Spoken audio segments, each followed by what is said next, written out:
గతంలో ఎన్నడూ లేని విధంగా నడి వేసవిలో సైతం వాతావరణ మార్పుల కారణంగా రాష్ట్ర వ్యాప్తంగా ఈ సంవత్సరం భారీ వర్షాలు కురిశాయి.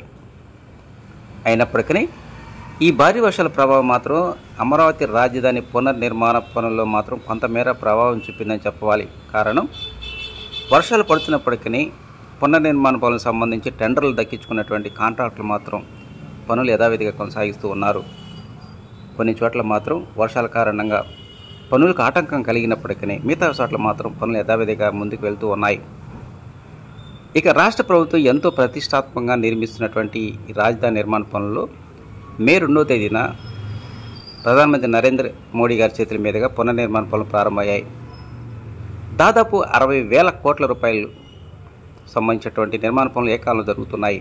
ఎమ్మెల్సీ, ఎమ్మెల్యే, ఉద్యోగస్తులు క్వార్టర్స్ నిర్మాణ పనులు, అదేవిధంగా భూములు ఇచ్చినటువంటి రైతుల యొక్క ప్లాట్ల అభివృద్ధితో పాటు రోడ్లు, డ్రైనేజ్ వ్యవస్థ, ఇట్లా మొత్తం వివిధ అంశాలతో కూడుకున్నటువంటి పనులు మాత్రం యథావిధిగా కొనసాగుతూ ఉన్నాయి. ఇక రాజధాని ప్రాంతంలో సాధారణ ప్రజానీకంతో పాటు అభివృద్ధికి ప్రధాన అడ్డంకిగా ఉన్నటువంటి కొండవీటి వాగు ముంపు సంబంధించి రాష్ట్ర ప్రభుత్వం ముందస్తు చర్యలు తీసుకుంది. దానిలో భాగంగానే ఇప్పటికే కొండవీటి వాగు, అదేవిధంగా పాలవాగు విస్తరణ పనులు శ్రీకారం చుట్టింది. పనులు మాత్రం ఎలాంటి ఆటంకం లేకుండా యథావిధిగా కొనసాగుతున్నాయి. పగలు రాత్రి తేడా లేకుండా వందలాది వాహనాలు మాత్రం ఈ నిర్మాణ పనుల్లో నిమగ్నమై ఉన్నాయని చెప్పవచ్చు. ఇక రాజధాని ప్రాంతం అభివృద్ధిలో ప్రధాన పాత్ర పోషించనున్నటువంటి రోడ్ల నిర్మాణ పనులు కూడా అన్ని చోట్ల ప్రారంభమయ్యాయి. E1 నుంచి E16, అదేవిధంగా N1 నుంచి N18, ఇట్లా మొత్తం తూర్పు, పడమర, ఉత్తర, దక్షిణాలకు సంబంధించినటువంటి అన్ని రకాల రోడ్డు నిర్మాణాలు ఏకాలంలో జరుగుతూ ఉన్నాయి. ఇక అమరావతి రాజధాని ప్రాంతాన్ని నుంచి తూర్పు చెన్నై, కలకత్తా జాతీయ రహదారికి అనుసంధానం చేయాలని రాష్ట్ర ప్రభుత్వం నిర్ణయించినటువంటి E13, E15 పనులు కూడా త్వరలోనే ప్రారంభం కానున్నాయి. తాజాగా E14 అంటే నీరుకొండ శివారైన కొరగల ప్రాంతం నుంచి మంగళి రైల్వే స్టేషన్ వరకు నిర్మించ తలపెట్టినటువంటి E14 రోడ్డు నిర్మాణ పనులు కూడా చకచకా జరుగుతున్నాయి.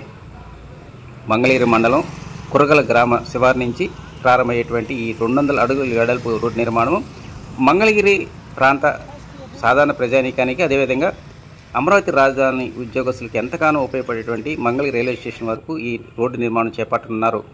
ఇప్పటికే కొర్రగల్లు శివారు ప్రాంతం నుంచి ఈ పనులు ప్రారంభమయ్యాయి.